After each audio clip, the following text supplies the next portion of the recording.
नमस्कार साथियों, मंजिल की मुस्कुराहट चैनल में आप सभी का स्वागत है। हमारी आज की कहानी का नाम है सासू माँ का इस्तेमाल। सासू माँ, कल आपके पोते का जन्मदिन है। बड़ी धूमधाम से सेलिब्रेट करने का सोचा है हमने। आप कल सुबह सुबह ही आ जाइएगा। आखिर दादी है आप मुन्ने की। खूब जोर शोर से सारी तैयारी करेंगे। लीजिए अपने बेटे से बात कीजिए। ऐसा कहते हुए सारिका ने अपने पति को फोन पकड़ा दिया। माँ प्रणाम, कैसे हैं आप दोनों? हाँ बेटा, हम लोग बिल्कुल ठीक है। तुम सब कैसे हो? कौशल्या जी ने पूछा तो उनका बेटा रोहित बोला, सब ठीक है माँ। अच्छा माँ, कल आप दोनों तैयार रहना। मैं आप लोगों को सुबह ही लेने आ जाऊंगा। अब फोन रखता हूँ। इधर जैसे ही कौशल्या जी ने फोन रखा तो उनके पति लक्ष्मी प्रसाद जी शाम की सैर करके घर वापस लौट आए। क्या हुआ भगवान, बड़ी खुश नजर आ रही हो। किसका फोन था? अरे हमारे बच्चों का फोन था। कल मुन्ने का जन्मदिन है ना, पूरे 5 साल का हो जाएगा कल हमारा पोता। बच्चों ने कल शाम को घर पर उसके जन्मदिन की पार्टी रखी है, इसीलिए बच्चे कह रहे थे कि हम कल सुबह ही उनके घर पहुंच जाए। सुबह रोहित हमें लेने आएगा, कौशल्या जी ने बड़े उत्साहपूर्वक कहा तो इतना सुनते ही लक्ष्मी प्रसाद जी के चेहरे पर निराशा के भाव आ गए। वह सब जानते थे कि उनके बेटे बहू को उन लोगों की याद कब आती है। वह वही खड़े खड़े सोच विचार में पड़ गए। अरे किस उधेड़ बुन में पड़ गए, क्या सोच रहे हैं? कौशल्या जी ने पूछा तो लक्ष्मी प्रसाद जी बोले, सुबह सुबह जाने की क्या ज़रूरत है? जब पार्टी शाम को है तो शाम को ही जाएंगे।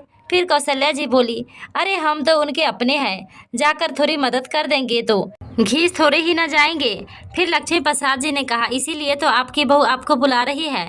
कौशल्या जी, यह बात तो आप भी जानती हैं कि बहू के मायके वालों को घर का खाना ही पसंद है, इसलिए बहू कुक से खाना नहीं बनवाती। और इधर कुक के पैसे बचाने के चक्कर में रोहित को भी इस बात से कोई एतराज़ नहीं होता। आप बहुत भोली है कौशल्या जी। अरे आपसे मदद लेने के लिए नहीं, बल्कि सारा खाना आपसे बनवाने के लिए बहू आपको बुला रही है। याद है जब पिछली बार बेटे बहू ने मुन्ने के जन्मदिन पर पार्टी रखी थी, तब बहू ने अपने मम्मी पापा भाई भाभी और बहनों को भी परिवार सहित बुलाया था। कुल मिलाकर 40 से 45 लोग हो गए थे।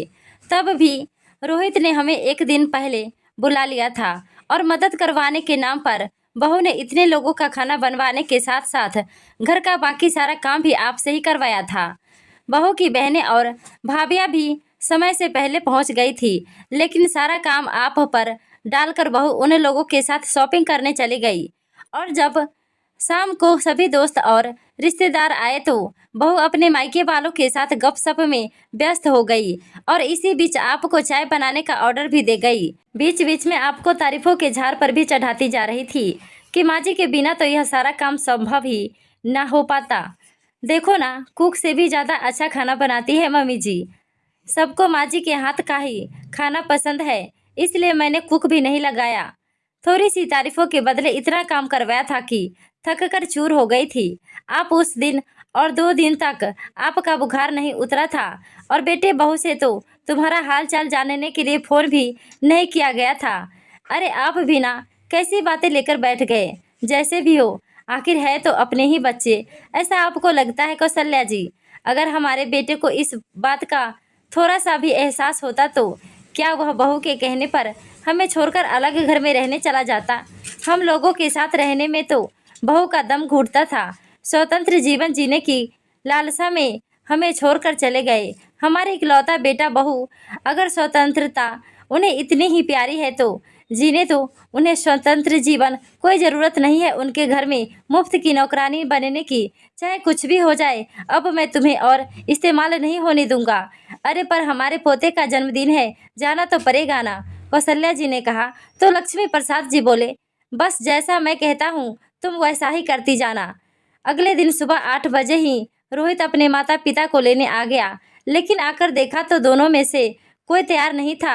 उल्टा कौशल्या जी तो स्टोर रूम की सफाई करने में व्यस्त थी और इधर लक्ष्मी प्रसाद जी मकड़ी के जाले उतार रहे थे। यह क्या माँ, आप लोग अभी तक तैयार नहीं हुए?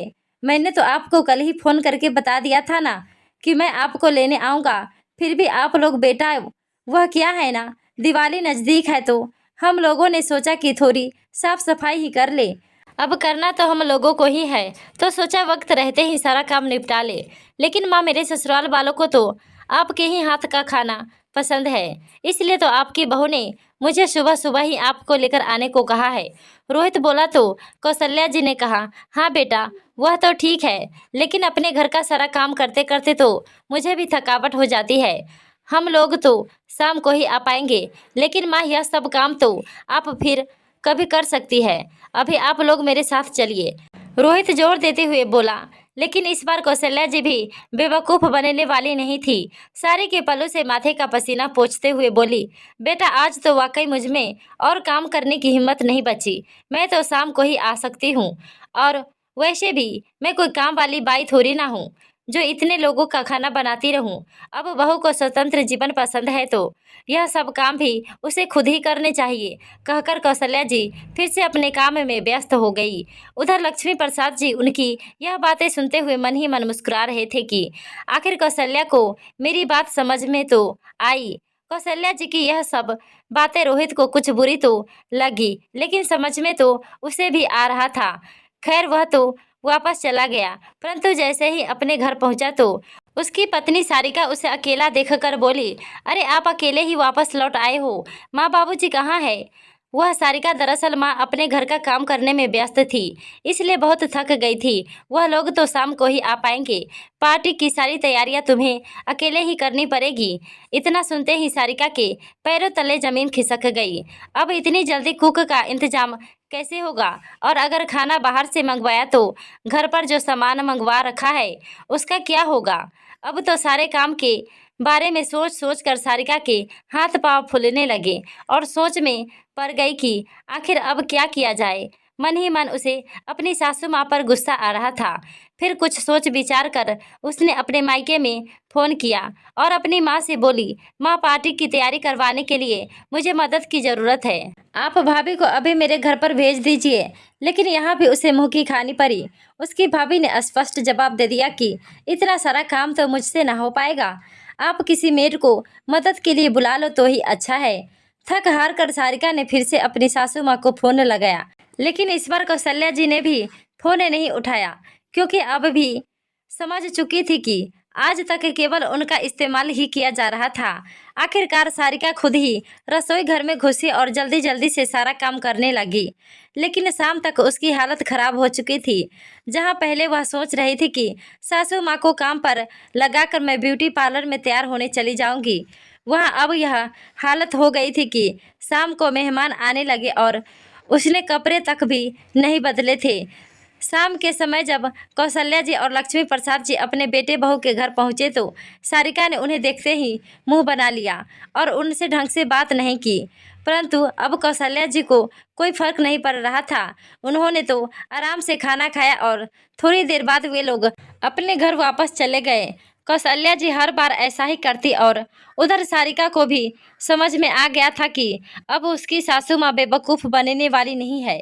इसलिए अब वह भी अपने बेटे के जन्मदिन पर केवल कुछ बच्चों को ही बुलाती थी, पूरे परिवार को नहीं। और यदि कभी पूरे परिवार को न्योता दे भी देते तो खाना बनाने के लिए कुक रखा जाता था और बाकी का काम करने के लिए काम वाली बाई आती थी।